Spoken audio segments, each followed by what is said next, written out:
Kebetulan kami dari BMT kami juga bergabung di BBMT Indonesia. Mungkin beberapa kali sempat ya tahu Ustaz Abdul Majid menghadiri beberapa pertemuan di BBMT. Langsung saja yang ingin saya sampaikan. Kebetulan alhamdulillah di kita untuk asuransi menggunakan Asjita. Jadi sudah ada beberapa produk yang kemudian kita aplikasikan di produknya UGD Sidogiri. Sempat kemarin juga mendengar itu kaitannya dengan LPS. Nah, apakah itu sudah juga dijalankan atau sudah menjadi produk dari UGD ini? Nah, kira-kira kalau misalnya itu sudah, apakah kira-kira bisa untuk kita pelajari sehingga nanti hal itu bisa kita terapkan di BMT kita. Kemudian yang kedua kaitannya dengan sektor real ini. Jadi kita ke sini ini salah satu faktor yang menjadi daya tarik itu karena di UGD ini banyak sektor real. Salah satunya tadi misalnya di ya ASKI atau mungkin yang lain atau mungkin nanti di digitalisasi.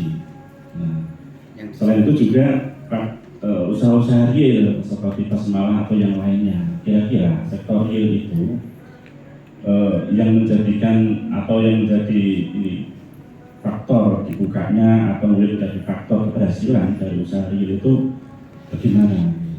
Sehingga kami nanti dalam ingin merintis usaha real itu benar-benar ya sesuai dengan rencana yang kita inginkan. Mungkin terkait dengan digitalisasi tadi. Kebetulan kita juga di operasional kita sudah menggunakan INPA. Kebetulan rekomendasi dari BBMT seperti itu. Ya, kita menggunakan itu. Dan beberapa kita sudah online. Tapi ini ya dari IT juga sudah hadir di sini. Gitu. Nah, kira-kira selain itu, tadi kan banyak disampaikan kaitannya dengan ketika transaksi bisa menjurnal sendiri ya, ke semua ini rekening. Nah, apakah itu program itu juga sudah dimiliki oleh UGD? Ini yang sedikit kami sampaikan terkait tadi pembiayaan secara online. Apakah online itu kemudian juga perlu adanya satu survei ataukah cukup dengan analisa yang melalui digital tadi? Ya, apakah kita cukup dengan digital saja dengan terus kemudian kita berkunjung? Ini saja yang bisa kami sampaikan. Terima kasih. Assalamualaikum warahmatullahi wabarakatuh. Waalaikumsalam warahmatullahi wabarakatuh. Untuk yang sektor real Pak, ini memang terpisah. Tadi kan sudah dijelaskan oleh Ustaz Abdul Majid bahwa yang sektor real itu di Basmalah, Pak. Kalau masih ada waktu, monggo.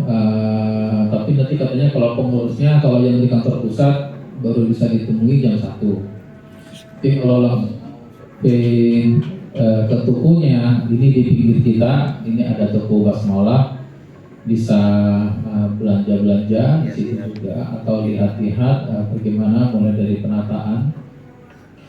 Kalau pada intinya, karena dulu saya pernah juga mengantar tamu dari Koperasi MUI ya, BMT MUI ke sana. Ini sebenarnya tidak jauh beda dengan hanya bedanya di yang setahu saya di Koperasi Basmalah itu mereka dalam menetapkan harga itu ada kurang lebih ada 3 harga. Ada harga masyarakat yang bukan anggota, ada harga member, juga ada harga eceran seperti itu. Nah, ini yang tidak dimiliki oleh Indomaret ketika belanja misalnya 1 dus air minum seperti ini.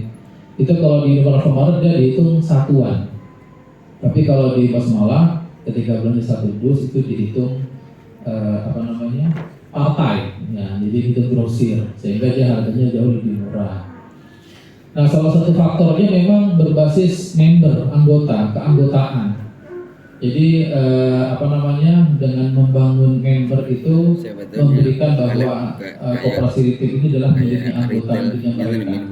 Nah ini memberikan rasa kepemilikan bahwa dengan kita bergabung ke Malah misalnya ke sektorial itu dengan cara menjadi anggota bayar simpanan pokok, simpanan wajib, juga belanja di situ, karena kan yang memberikan SHU nanti kepada dia adalah dari situ. Nah, dan di koperasi di Sidogiri ini yang paling besar SHU-nya adalah yang basmalah ini. Jadi bisa sampai setahun itu sampai ke 18% per tahun SHU yang diberikan kepada anggota. Jadi anggota-anggota itulah yang kemudian dia belanja. Dan mereka mempunyai hero di kita ini. Selama di basmalah itu masih ada produknya, dia nggak mau belanja kepada toko yang lain. Misalnya air minum atau sampo atau apa. Selama di basmalah itu masih ada, mereka rela menunggu dan ngantri dan tidak mau belanja ke toko biru atau ke toko merah yang ada di luar sana. Nah, jadi ada rapat-rapat, ada hajatan di rumah, ada apa, kita selalu menggunakan produk sendiri kayak minum ini. Nah, kalau ini bisa dilakukan oleh bapak-bapak, ibu-ibu, jadi bagaimana keanggotaan di internal kita itu merasa bahwa kita tuh hukumnya bukan lagi sunnah tapi wajib gitu ya, menggunakan produk sendiri seperti ini, maka itu akan tercipta kemajuan lah bagi koperasinya gitu. Jadi kalau ada acara-acara hajat di rumah itu selalu rotinya, kardusnya ini juga semuanya adalah dikonsumsi dari sendiri gitu. Nah untuk yang tadi yang terakhir apa ya? Digitalisasi sebagaimana tadi yang dijelaskan di dalam slide. Untuk pembiayaan online ini memang kita masih belum launching Pak ya ke anggota, tapi di sistem sendiri itu sudah dibuat untuk tindak lanjutnya tetap. Jadi di sistem itu kan tetap sudah bisa menghitung. Cuman dari sisi manajemen kehati-hatian kita itu tetap harus survei kepada anggota, nggak bisa seperti kayak model online berbasis hanya angka saja lalu di ACC, nggak seperti itu. Jadi tetap itu hanya sebagai untuk mengurangi tingkat subjektivitas. Ya. Jadi kan kadang kalau yang melakukan itu AO yang kenal apa yang baik itu bisa dimainin angkanya. Nah kalau sudah sistem yang menganalisa itu kan sudah lebih fair dan lebih objektif gitu seperti itu. Sehingga nanti ketika ditindaklanjut itu dia akan ditemu seperti apa di lapangannya, itu untuk memastikan bahwa survei itu juga hal yang perlu. Karena kita juga anggota ya, jadi ada pendampingan mengetahui rumahnya anggota, kondisinya seperti apa, usahanya seperti apa. Nah itu kemudian baru nanti diputuskan melalui komite. Jadi di kami tetap ada komite pembiayaan. Jadi tadi hanya sebagai data awal saja juga untuk menjadi trigger bagi AU untuk melakukan proses survei selanjutnya. Nah untuk yang tadi sistem yang saya ceritakan terjurnal dengan sendiri itu kita sudah praktek sudah teraplikasi. Kalau misalnya gini, kebanyakan kalau kita yang dulu sebelumnya kan kalau mau melakukan internet banking transaksi antar bank kita kan buka situs banknya CMS atau internet banking seperti itu kita sekarang sudah tidak perlu membuka situsnya bank lagi, cukup dari core banking BNT kita melakukan transfer antar bank antar apa, bank itu akan mengikuti sistem kita sehingga nanti saldo banknya sudah akan berubah sendiri. Nah jadi kita minta kepada pihak bank itu jangan kita yang ngikutin sistem banknya, tapi pihak banknya yang mengikuti yang transaksi yang ada di kita. Jadi sistem BNT-nya itu kita online kan dengan internet dan juga dengan bank. Terus kemudian apa yang terjadi mutasi di sistem kami di core sistem kami itu juga akan terjadi di saldo banknya, sehingga kita nggak dua kali jalan, tapi cukup satu kali jalan kita lakukan transaksi di internal sistem core sistem kami, maka saldo di bank itu sudah secara real time itu juga sudah akan berubah saldonya, begitu Pak. Nah ini namanya host to host atau pertukaran API gitu ya. Kalau bagi teman-teman IT yang sudah paham, pertukaran API itu artinya sistem itu sudah kawin. Jadi sudah kawin itu sudah menyatu. Apa yang terjadi di satunya juga terjadi di satunya. Nah ini yang kemarin kita bangun dengan beberapa bank, sehingga anggota kita mudahkan dari beberapa bank yang lain untuk bisa transaksi dengan kami. Seperti itu informasi bisa kami sampaikan. Kurang lebihnya saya juga mohon maaf. Mungkin kita cukupkan. Saya tambahkan. Monggo silakan. Tadi tanya tentang LPS nih. Oh iya. Jadi LPS kita bisa mengusulkan pada pemerintah. Kalau kita sih sebetulnya mau bikin LPS sendiri belum. Tapi sebetulnya kalau anggota kita solid itu paham terhadap yang kita lakukan dengan anggota tidak hanya sekedar nyimpen, nabung, pembiayaan utang itu enggak. Tapi kita bagaimana kebutuhan mereka terpenuhi juga dari sisi sosial, kemudian aktualisasi dirinya. Insya Allah mereka tidak mempermasalahkan. Kita terkait dengan saingan dengan yang lain, Pak, dengan pinjol, dengan ini. Yaitu tadi kita menang dekat itu. Kedekatan itu yang menjadikan segala sesuatunya itu tidak bernilai itu. Jadi ketika sudah dekat gitu, jadi tidak ada masalah apapun, apalagi cuma segitu. Nah, tadi terkait dengan LPS sepertinya gitu. Jadi LPS belum, Pak, kita juga belum. Kemudian cuma kita usulkan aja kepada pemerintah terkait dengan bagaimana pemerintah memfasilitasi terbentuknya LPS. Terus yang kedua, yang lain sudah kita setuju. Yeah. Jadi termasuk dengan anggota saat ini monggo, saya cuma bercita-cita begini. Ini kalau bisa berkolaborasi dengan BMT se-Indonesia luar biasa. Jadi gini loh, kami bikin namanya rumah BMT. Yang rumah itu adalah R-nya rekanan, U-nya adalah usaha, M-nya adalah mikro, A-nya syariah. Itu rumah BMT. Yang di dalamnya sekarang lagi masih masa develop. Rumah rekanan usaha mikro syariah. Jadi di sini fungsinya ada fungsi model-model branchless ya. Jadi layanan tanpa kantor. Jadi nanti anggota kita, anggota yang punya duit, semisal ya kan, bisa nalangi semisal mau narik tabungan ya kan, atau mau sistem model berjangka dan sebagainya bisa. Nanti itu. Yang kedua ada fungsi diantaranya adalah fungsi kita bikin model-model ini untuk anggota kita yang punya usaha itu. Masa diwadahi oleh Shopee, Lazada, Tokopedia. Kalau anggota kita ini solid, menurut saya, kan kita punya ini kan. Jadi kita investasi nilainya tidak hanya sekedar investasi laba rugi di dalam investasi, tapi juga ada nilai capital gain yang kita ciptakan dari nilai perusahaan ini gitu. Semisal saya ASKI itu kemarin ya kan ditawar kalau dari sisi nilainya asetnya sekian, tapi kalau beli ASKI itu ada capital gain-nya gitu. Kemarin itu ya saya kalau kita investasi sama aja dengan investasi perumahan gitu. Sebenarnya kalau investasi perumahan secara langsung jangan, kecuali ada badan hukum tersendiri yang memang fokus mengelola di situ. Ya. Nah, tapi di sini mohon maaf Bapak sekalian, kalau masih ya menurut saya sih asetnya sama pinjam 50. Menurut saya masih kalau investasi ke kayak perumahan jangan dulu. Kalau ke retail sebenarnya masih bisa, masih berani. Tapi kalau kayak perumahan jangan dulu. Di dalam ini Pak Nunjau kita kan juga harus menerapkan ini membangun jaringan, membuat sistem itu kan juga ada nilainya. Jadi kalau kami di asuransi itu pun juga meskipun nilai investasi kami di awal itu cuma 60 miliar gitu.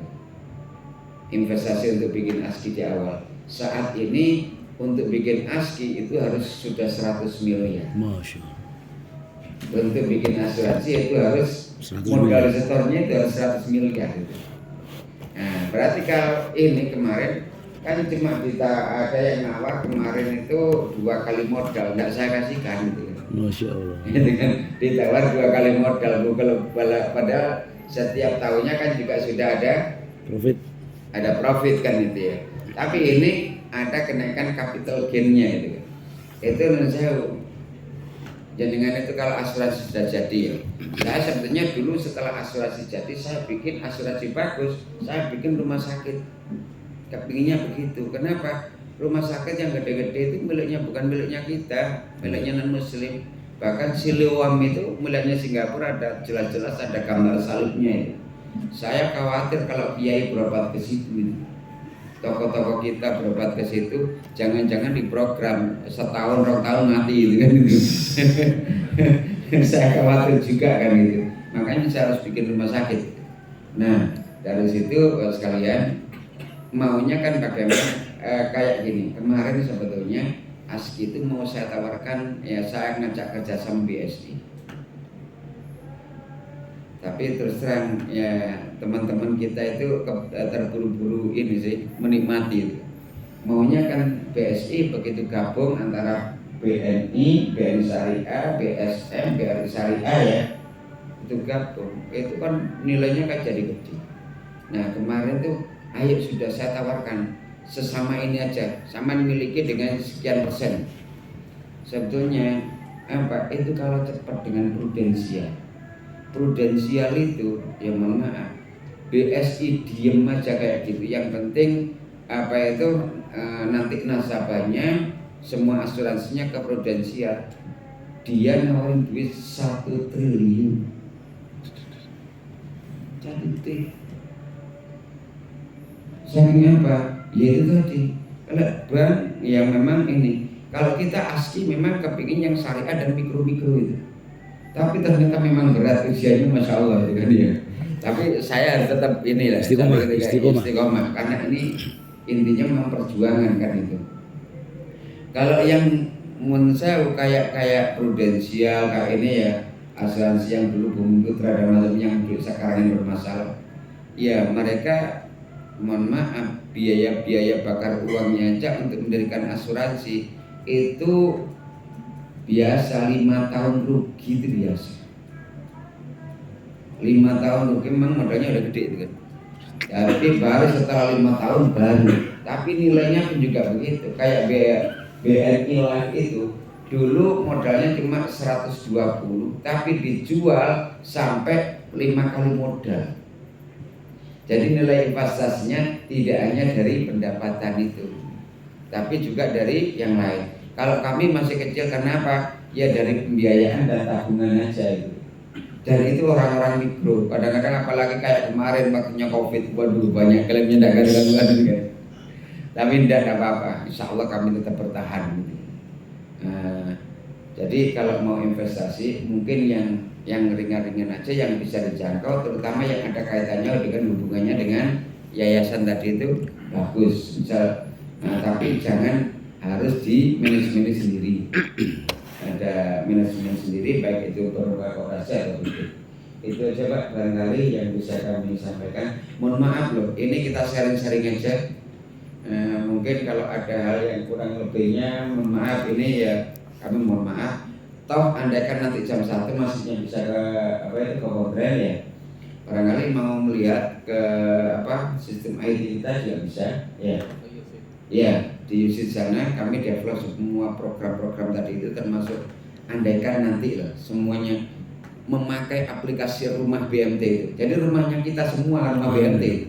Rekanan usaha mikro usaha. Ada branchless bankingnya, ada marketplace-nya, sehingga anggota-anggota bisa jualan di situ. Sehingga kalau semuanya, kalau di kami katakanlah 740 sampai 740.000, katakanlah kita targetkan 1 juta ini ya memakai semisal BMT yang lain kan ini kan bisa jadi milik bersama, itu nilainya kan Masya Allah gitu nanti. Nah, sama dengan Gojek itu kan dulu juga tidak bernilai, sekarang kan ya. Nah, kita juga kesana barangkali suatu ketika biar nanti barang-barang gitu.